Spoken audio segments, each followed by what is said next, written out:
This episode is brought to you by Progressive Insurance. Fiscally responsible, financial geniuses, monetary magicians. These are things people say about drivers who switch their car insurance to Progressive and save hundreds. Visit progressive.com to see if you could save. Progressive Casualty Insurance Company and Affiliates. Potential savings will vary, not available in all states or situations. This episode is brought to you by LifeLock. It's tax season, and we're all a bit tired of numbers. But here's one you need to hear. $16.5 billion. That's how much the IRS flagged for possible identity fraud last year. Now here's a good number. 100 million. That's how many data points LifeLock monitors every second. If your identity is stolen, they'll fix it, guaranteed. Save up to 40% your first year at LifeLock.com/podcast. Terms apply. This podcast contains adult themes and language, and some of the things that we discuss may be disturbing to some listeners. In this podcast, we discuss sexual assault, torture, race, and murder. Listener discretion is advised. Please take care of yourself.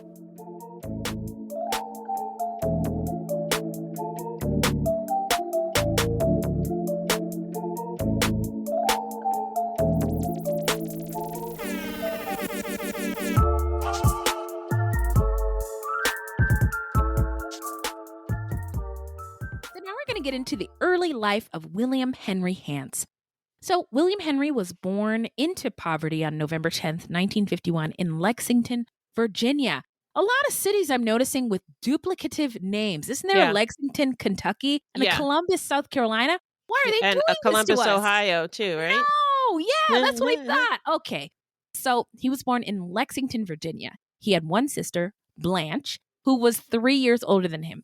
Reportedly, their stepfather was physically and mentally abusive towards both William and Blanche. According to the siblings, their mother had to work 2 jobs in order to provide for the family because their stepfather worked irregularly and drank.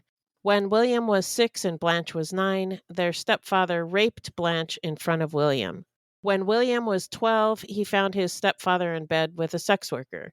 This was all reported by the siblings, so we don't know the veracity of these claims. We don't. And I wonder, I have so many questions. But it is believed that Hance suffered from an intellectual or learning disability. I think nowadays we might refer to him as maybe a neurodivergent. But an IQ test was given in 1984 and gave Hance an IQ score of 76, which is a borderline disability. Arbitrary score that some white guy in a lab made. Anyway, although a 1987 test placed him at 91, which is approximately average.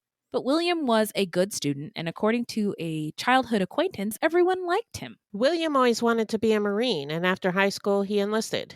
In 1972, William's invalid mother died.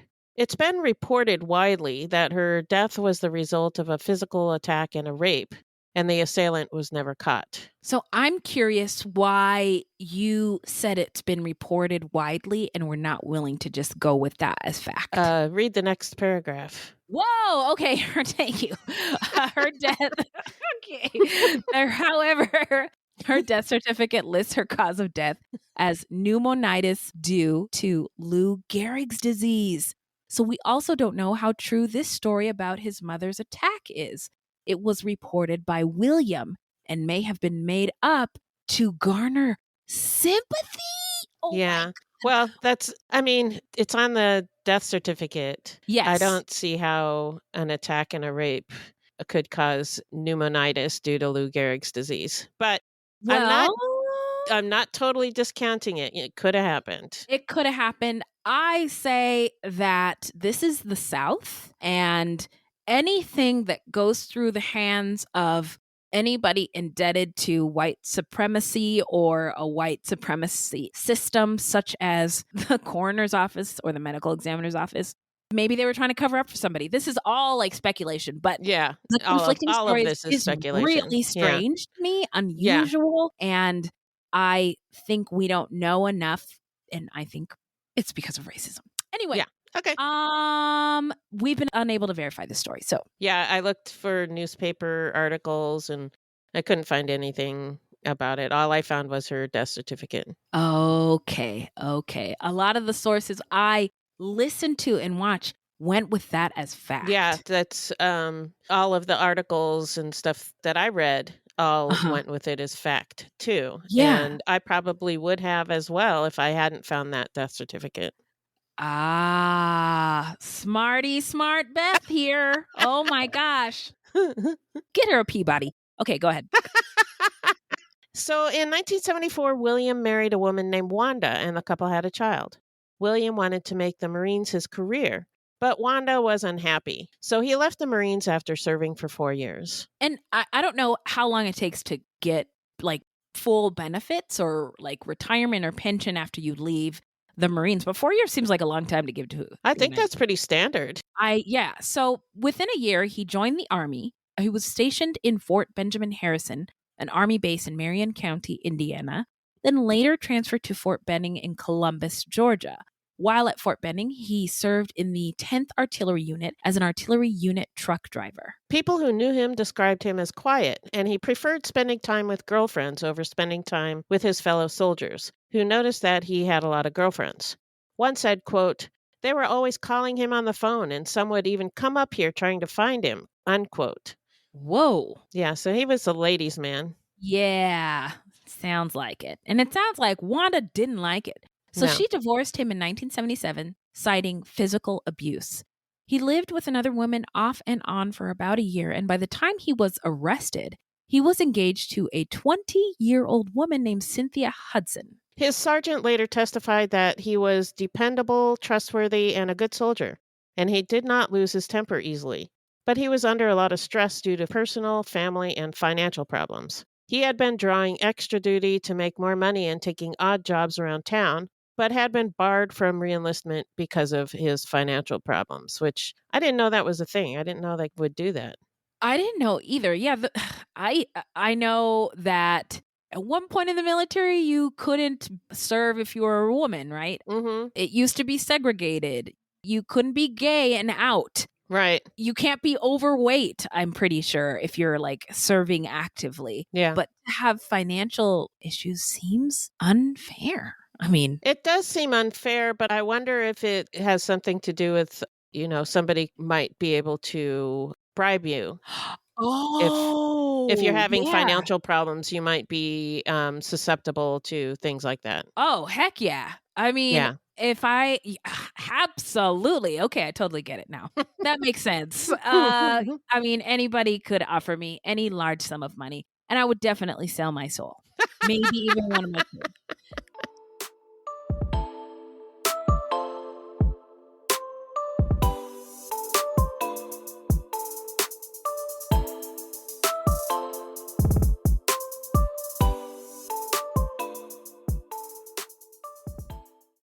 Watch the world's biggest tennis stars clash in the California desert at the BNP Paribas Open, live on Tennis Channel. How do they get to these shots?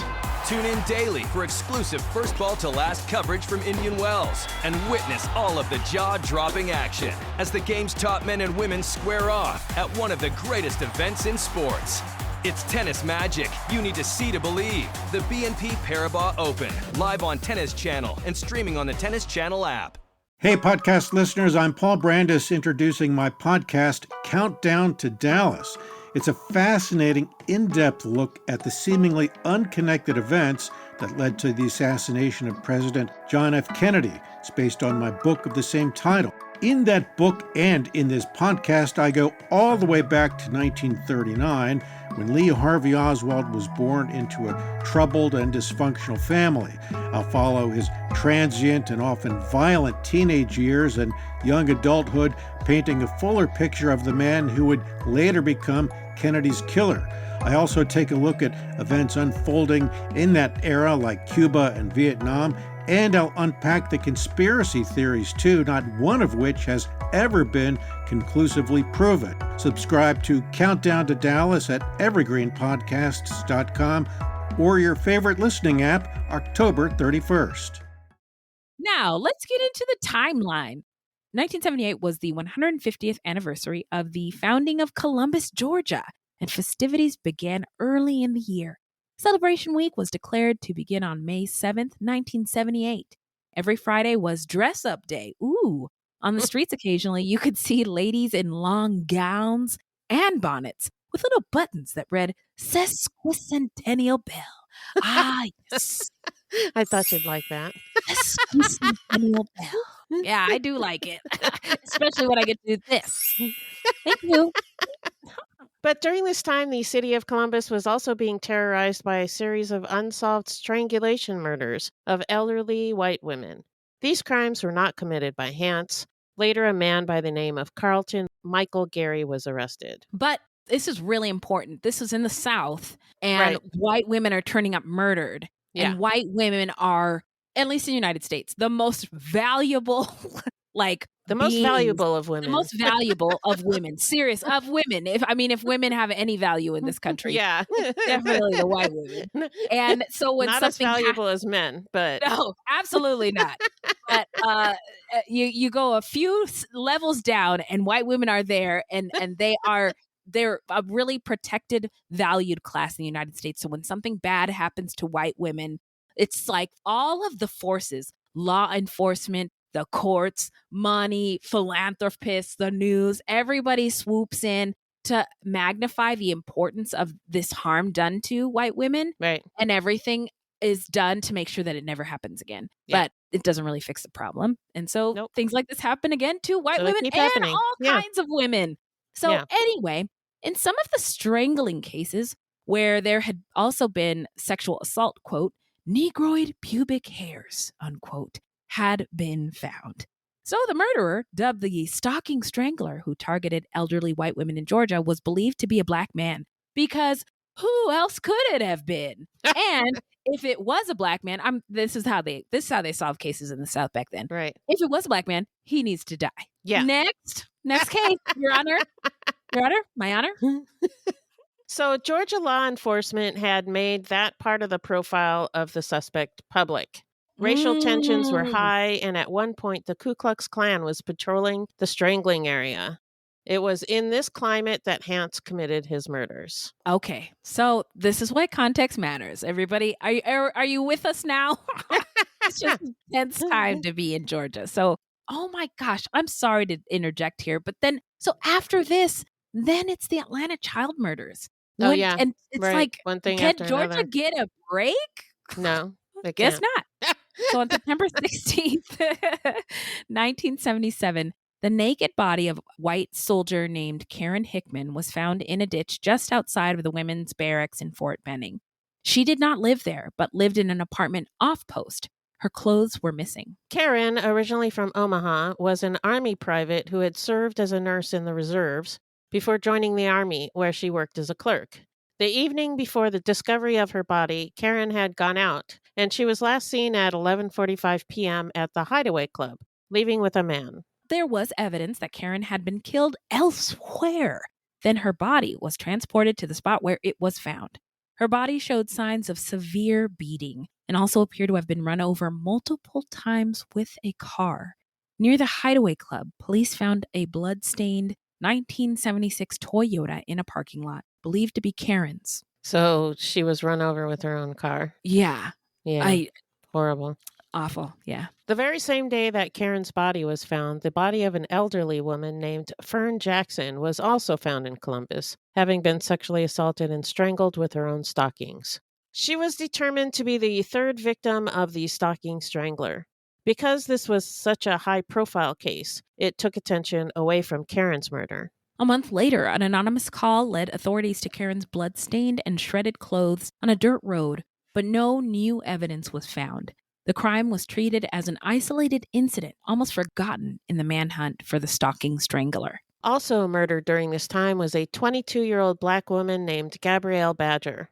Her body was found on Monday, October 17th, 1977, in a wooded section of Fort Benning Sand Hill area, near where Karen's body had been found. She was estranged from her husband, a Fort Benning sergeant, and was the mother of 3 children. Gabrielle was last seen driving her children to school the Friday before. Gabrielle's body was found after an anonymous caller called Sergeant Badger's unit and told the person who answered the phone, quote, "Tell Sergeant Badger he can stop looking for his wife," unquote. What? The caller then gave directions to where her body could be found. Gabrielle had been beaten to death with a blunt instrument, probably a carjack, but her injuries were not as severe as Karen's, and she'd been found fully clothed. Post officials claimed that the murders were unrelated, and her husband, Sergeant Ardell Badger, was later charged with her murder in a military court. He was sentenced to 6 years of hard labor after pleading guilty to manslaughter. Oh, that's interesting. So they wrapped that up tightly, Yep. but I think there's a lot more to be analyzed. Suspicious of, yeah. By mid-February 1978, the stalking strangler had raped and murdered 6 elderly white women in Columbus. On February 28th, Hance went to the Sand Hill Bar located near the base for a drink. According to a later confession by Hance, while at the bar, he was solicited by Gail Faison, also known as Gail Jackson or Gail Bogan. And by the way, sex work language is something I think that is evolving, but I don't know if it's right to say that she solicited him anymore. Yeah, I don't know. I don't know. This is from the court records. Okay. So I don't know. I actually don't know what happened because this is all part of Hance's confession. And I don't think Hance always tells the truth. So I don't even know if Gail was a sex worker. So friend, that would make all those questions I had earlier about Gail, that would make all the sense in the world. That it was probably just easy to label her a sex worker because she was a woman of color. I met a guy in a bar. Yeah. It's just easier. So he said she was a sex worker. He said he was solicited by her. He, this is all his story. We don't know what happened, but this is what he said. Yeah. Right. And Gail isn't here to tell us. So exactly. Thank you, Beth. You're glad welcome. we had this talk. So according to Hance, he agreed to a price of $20 and they got into his car. He drove 200 yards up the road to an area she selected and they stopped. She began to undress and Hance became enraged for some reason. Yeah, don't know. He got mad. And, we're only getting facts from Hance, but he couldn't give us the reason why he became he got enraged. Angry. Yeah. Stop playing in my face, Hance. I'm wondering if he propositioned her and she said no. Maybe. Yeah, I don't know. Yeah, I think it's totally possible. He grabbed Gail, and as she tried to get away, he hit her on the head. She fell unconscious. Hance then pulled her out of the car, dislocating her elbow in the process. He returned to his car to get a jack handle, which he then used to repeatedly strike Gail in the face. The beating was so severe that Gail's face was destroyed, and bone fragments were scattered around the area. The force of Hance's attack was so great that it actually created a depression in the ground behind Gail's head. Hance then buried her body in a shallow grave that he dug with an entrenching tool. In order to avert suspicion from himself, Hance found an army cap with a different unit insignia than his unit and placed it near the crime scene. Ha! That'll do it. That's like, what is it, Scooby-Doo style? Yeah. He also decided to send letters to the Columbus chief of police and a local newspaper. These letters were handwritten on army stationery, which he said in the letter not to make too much of because anyone could get a hold of that. Sure. Wink, wink. Yeah, don't look at the man behind the curtain. It's fine. It's totally fine. No big deal. Nothing to see here, folks. So the chief of police received the first letter on March 3rd, 1978. It demanded that either the Columbus Strangler be caught by June 1st or a woman named Gail Jackson would be executed. The letter was signed the chairman of the Forces of Evil, a fictitious group of 7 white men that Hance made up. Interesting choice of words, the chairman. That's and what the Forces of Evil, which is so dumb. That's such a dumb name. Yeah, but chairman, that's what they, the leader of the Black Panthers. Really? Fred Hampton. Oh. Fred Hampton, who was the chairman. The chairman of the Black Panthers in Chicago. And the Forces of Evil sounds like some FBI bullshit language. This sounds like J. Edgar Hoover talk. So this Forces of Evil group is supposed to be like mad that all these white women are being killed. So they're like going to avenge them by killing Black women. But Forces of evil, you would think it would be have something to do with vengeance or not Vengeance evil. Yeah, it's or a silly white name. knights, white, Yeah. what do they call Something like themselves? that. The Grand Sign, the Grand Grand Poobah. Wizard. Yeah. I don't know. Yeah, I don't know. But the language is really, it just raises so many more questions. Yeah. First of all, why is this letter here? And also, who uses this kind of language? Anyway, the note read, quote, "Since that coroner said the strangler is black, we decided to come here and try to catch him or put more pressure on you. From now on, black women in Columbus, Georgia will be disappearing if the strangler is not caught." Unquote. 2 more black women would be killed. The author promised if the murderer was still at large on September 1st. Ooh, is the refrigerator running? Also, you better go catch it. Forces of evil out. Oh, God. Sorry. Oh, my God. So police could find no record of a Gail Jackson missing in Columbus, but they did discover that Brenda Gail Faison had disappeared from a local tavern on February 28th. A second letter to the chief. Another letter. This is getting weird. Is anybody else asking themselves that question? No? So a second letter to the chief arrived on March 13th, suggesting that a ransom of $10,000 might secure Gail's release if homicide detectives could not find their man before the deadline. But instructions for paying the ransom were never given. Those would have been really important if anybody were to believe this was real. But okay. On March 15th, 1978, Hance went to Vice Mitchell's bar. While there, Irene Thurkield asked him to give her a ride to the Sandhill bar. Irene had married at 18. She had 4 children and had separated from her husband. Hance agreed to give her a ride. According to Hance, she solicited him while they were in his car. After she removed her clothes, Hance again became enraged and attacked her in the same manner as he had attacked Gail. He beat Irene so severely that her entire head was missing from her body. Hance hid her body on the military reservation. Santa Maria, that is a lot. A third letter was delivered 2 weeks later, claiming that a second hostage named Irene had been abducted, scheduled to die on June 1st. It said, quote, "You people in Columbus, Georgia, wake up!" I think it's in bold letters. It's in all caps. Yeah. Wake up!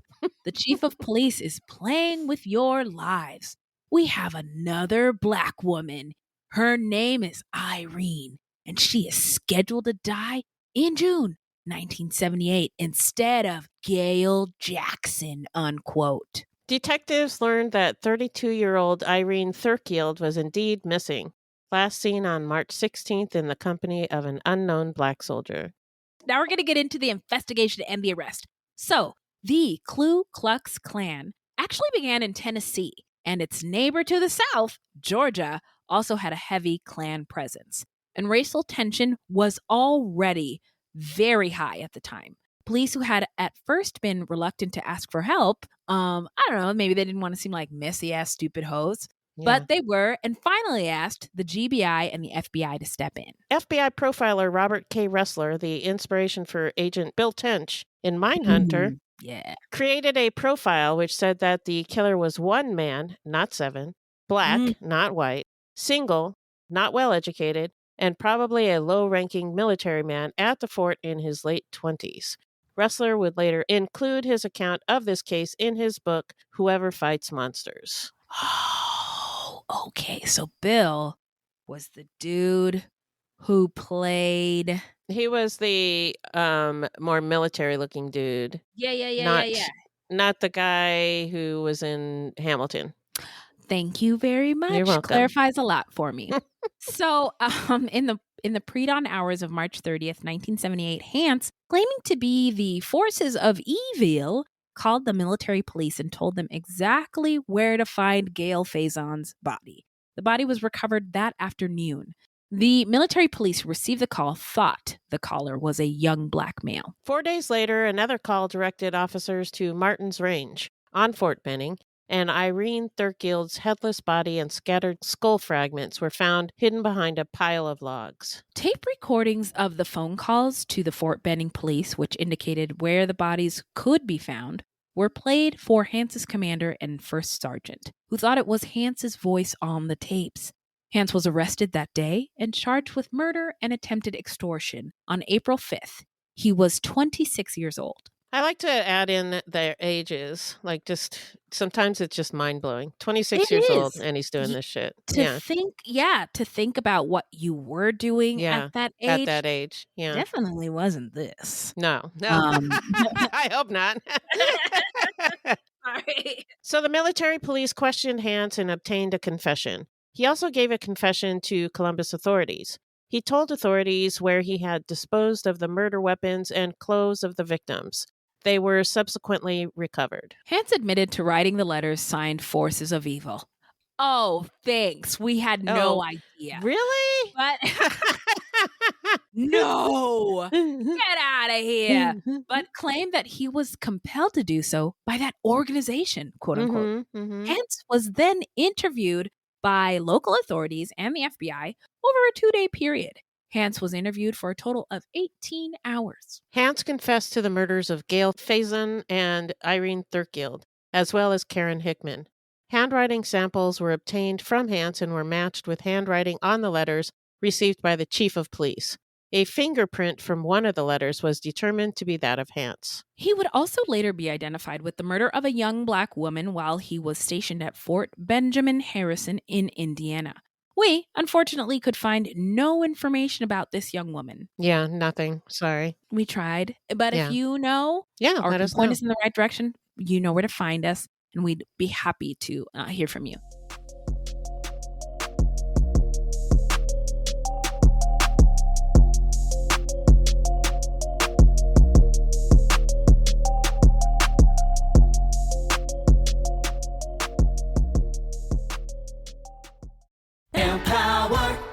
Claire is practicing her breathing for her upcoming yoga retreat in Bali.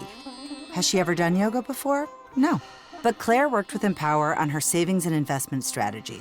She got good at money, so she can be a little bad. Empower. Invest well, live a little. Join our 19 million customers today at empower.com. Past performance is not indicative of future returns. Investing involves risks. You may lose money. Advisory services are provided for a fee by Empower Advisor Group, LLC, EAG, a registered investment advisor with the Securities and Exchange Commission. Om Namaste. So now we're going to get into the trial. What the what, Beth? Well, Hance acted as his own attorney during his civilian trial for the murder of Gail Faison. He called only 2 witnesses on his behalf, neither of whom could provide him with an alibi. The prosecution called several expert witnesses, one who identified his handwriting on the Forces of Evil letters, and another who identified his fingerprint on one of the letters. I don't know why he went through all of this trial. All these shenanigans, yeah. Yeah, it just seems like a lot. Because he's a narcissist. I was going to ask you, friend. I don't know what label to put on this individual. Obviously, neither of us are psychologists, but I was just curious what you thought. On December 16th, 1978, Hance was convicted by a jury in the Superior Court of Muskogee County on the murder of Gail Faison and attempted theft by extortion. Is that because of the letters to the newspaper? Yeah, because he asked for $10,000. $10,000. Yeah. Gotcha. As he was taken from court, his fiancée, Cynthia Hudson, cried in the back of the courtroom. But she dodged a bullet. Be happy, Cynthia. Girl, you was in danger, girl, and now you're not in danger, girl. Yeah. Though the jurors all agreed on his guilt, one, the only black person on the jury, didn't agree with the death penalty. However, the other jurors attempted to convince her.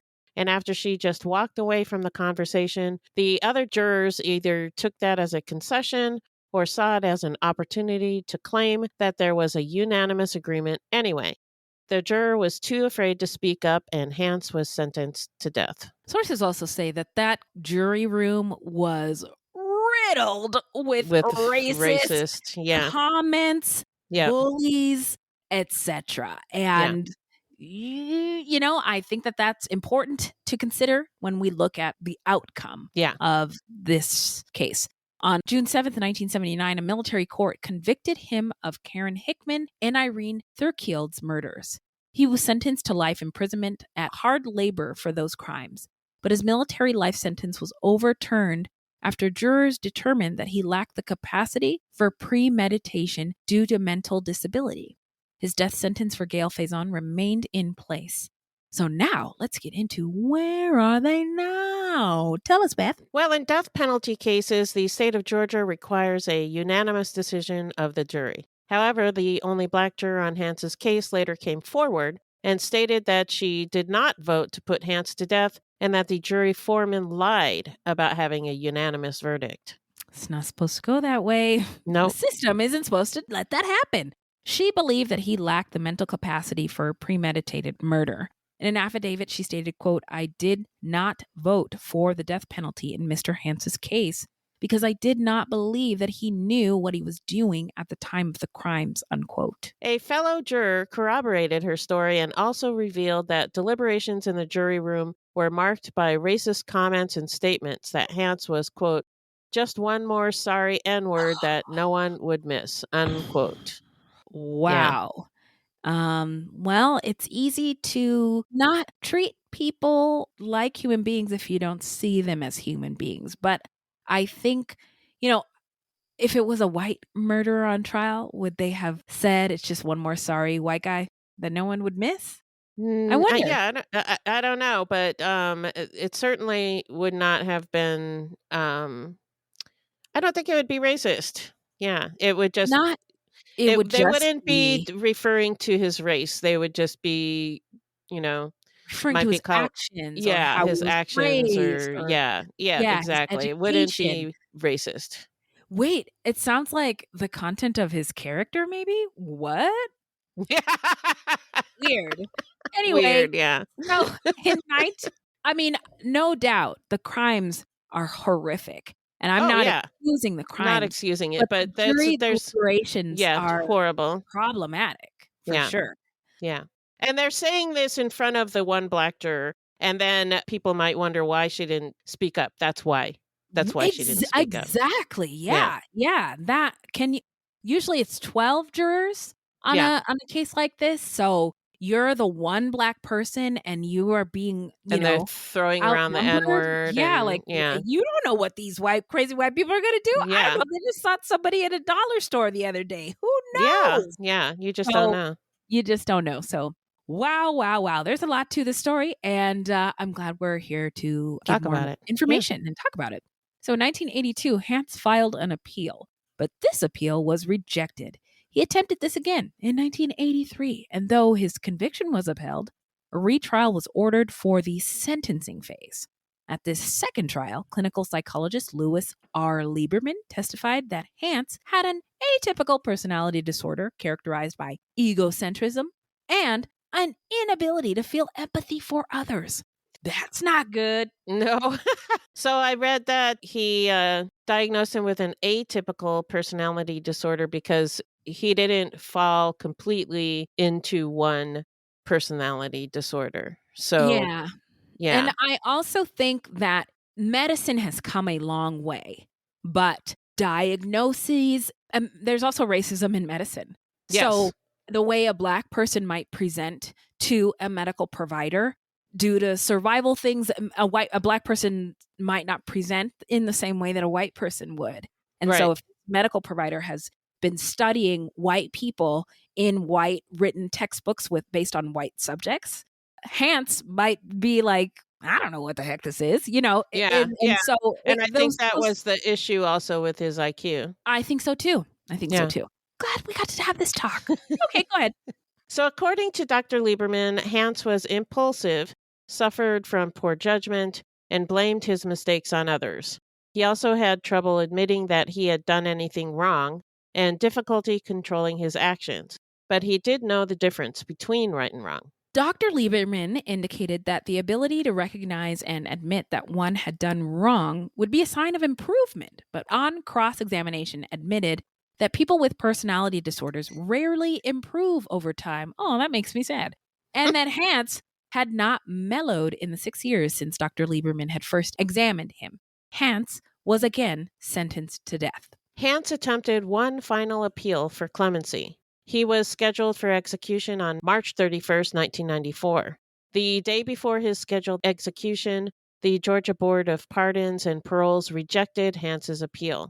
The next day, both a state and federal court refused to halt the execution. Then the Supreme Court, after a 2-hour stay, denied Hance's appeal. Soon after, Hance was strapped into Georgia's electric chair. It's been a long time since I've even seen those words in front of my face. That I do a true crime podcast, but I don't know if we've covered an electric chair Not case in in a a while. long time. It's been a while. Yeah. Yeah. He maintained his innocence. In a 7-minute statement before his execution at the state prison in Jackson, he said, quote, "Why are you executing an innocent man? Why, unquote." At 10:10 p.m., he was pronounced dead. Hance was the 231st convict to be executed after the Supreme Court reinstated the death penalty in 1976 and the 18th in Georgia. Wow, they didn't waste much time clearing those. 1976 to, yeah. That's a lot. So that's the end of the story. Now we're just going to get into our hot takes. What are your thoughts, Beth? Well, Hance was clearly very angry towards women, although at the same time, he had a lot of women in his life. He had girlfriends and wives and fiancés and all that. And by all accounts, he was treated well by his mother. But the physical and mental abuse that he suffered from his stepfather, it sounds like that fucked him up. Yeah, the abuse fucked him up. And also, if he's a narcissist, like you're saying, then slights really get to him. And he would have blamed the women in his life for if letting his stepfather feelings get were to him. hurt. Oh, yeah, if you're right. Correct. Yeah. Yeah. He always wanted to be a Marine, but had to leave the Marines because his wife was unhappy. And then she divorced him. Yeah. It was said that he was under a lot of stress due to personal and financial reasons. He probably had to send money to his ex-wife and child, and he probably blamed her for ruining his career in the Marines. He was also barred from reenlistment because of his financial troubles. So he was likely very angry at his ex-wife, and maybe he was taking out this anger on these women that he met. Kind of think so. Yeah. Kind of agree with you, OG of True Crime. I also think it's really weird how similar Gabrielle Badger's murder was to the other women. She was hit in the head, and her body was even found in the same area after a phone call, just like the other ones. Yeah. I know her husband was charged and he pleaded guilty, but I wouldn't be shocked if it turned out that he didn't do it and Hance was the real culprit. I mean, we all know about coerced confessions by We now. absolutely do. And, Yeah. Given this time, all these white women are turning up dead, plus black women too. What is going on? Yeah. So I can just imagine getting somebody, we just need in somebody. jail. Yeah. Yep. For the community, for our funding, Right. for all of the things to go in. Everybody will be fine if we Right. just lock somebody up. Who cares Yeah. who it is? I don't know. It's just speculation, but I wouldn't be shocked if that was true. Same. Yeah. I already mentioned about the stepfather thing, that he was angry, I think, at the women for not doing enough protecting him. Yeah. or protecting him from the stepfather. But I think it is human nature. When something bad happens, we have to place blame on something. It's got to be somebody's fault. It's got to make sense in our head. We, as human beings, seek out patterns, right? That's why we notice people's skin color. That's why we notice people who are like us. Because generally, if you recognize a pattern similar to you, that's safe, or you recognize that that's unsafe, etc. That's how we have survived, right? Yeah, we are pattern-seeking creatures. That's true. Exactly. So when things don't make sense or the pattern doesn't make any sense, it has to be because it's somebody's fault, right? Like somebody did this. So when things didn't go his way, his inability to pursue his career dreams, financial trouble, his mom dying, then his wife leaving, happened due to many factors we all know. But at the time, it might have seemed to him like it was that woman, and then that woman, and then all women. All women, and, yeah. And it just, that was my thought. And I think that the racial tension within the community should not be diminished. Yeah. As it definitely played a part in the reporting of the crimes, the pursuit of justice, who got justice, who got media coverage, the jury makeup, the sentencing. I don't understand why he called and wrote letters to authorities. Like, maybe he was, I don't know if he was trying to divert attention or I think attract he attention. It I seemed think like he was both. trying to. Yeah, you're right. You're right. It did seem like both. It is weird, really weird. I don't get it. Yeah, obviously this guy ain't right. No, I don't know about this one. Yeah. Yeah. I mean, it's like a head scratcher of a case. Right. And then if you would like to do me a favor and pull out your serial killer bingo card, a history of violence experienced by him as a kid, he inflicted and he caused violence and harm on others, and then the military service. So give yourself 3 Well, points. look at that. Yeah, look at that. We're winning the serial killer bingo. Oh my God. So just a joke, not trying to be insensitive. Beth, where can the people find us? Our website is fruitloopspod.com, and we use Fruit Loops Pod for all of our social media. This is a weekly podcast, and new episodes drop every Thursday. So until next time, look alive, y'all. It's crazy out there.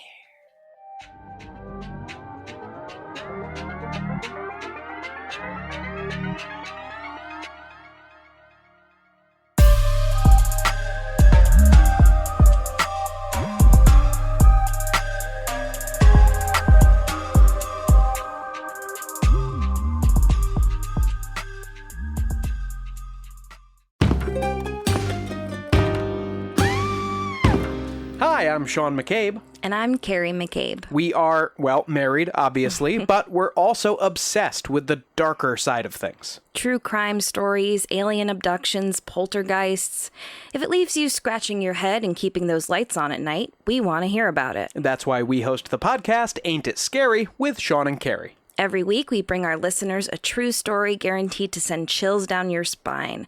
From history's most brutal serial killers to the mystery of spontaneous human combustion. Yep, lots of these stories leave unanswered questions behind, and you'll get to poke through the rubble of the evidence with a hardened skeptic and someone whose mind is more open to fun. Yeah, that's what I was gonna say. You can find Ain't It Scary with Sean and Carrie wherever you get your podcasts, and on social media at Ain't It Scary. Come play with us.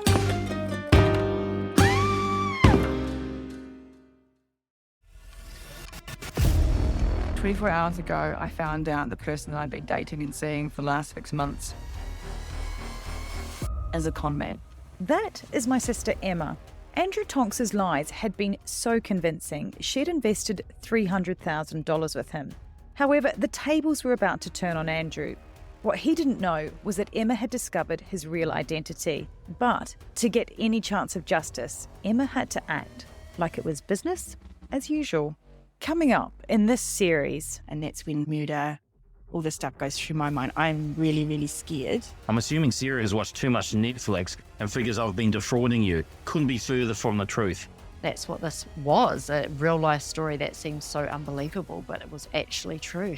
A true story that all starts with one simple swipe to the right. I'm Sarah Ferris. And I'm Emma Ferris, and this is my story, Conning the Con.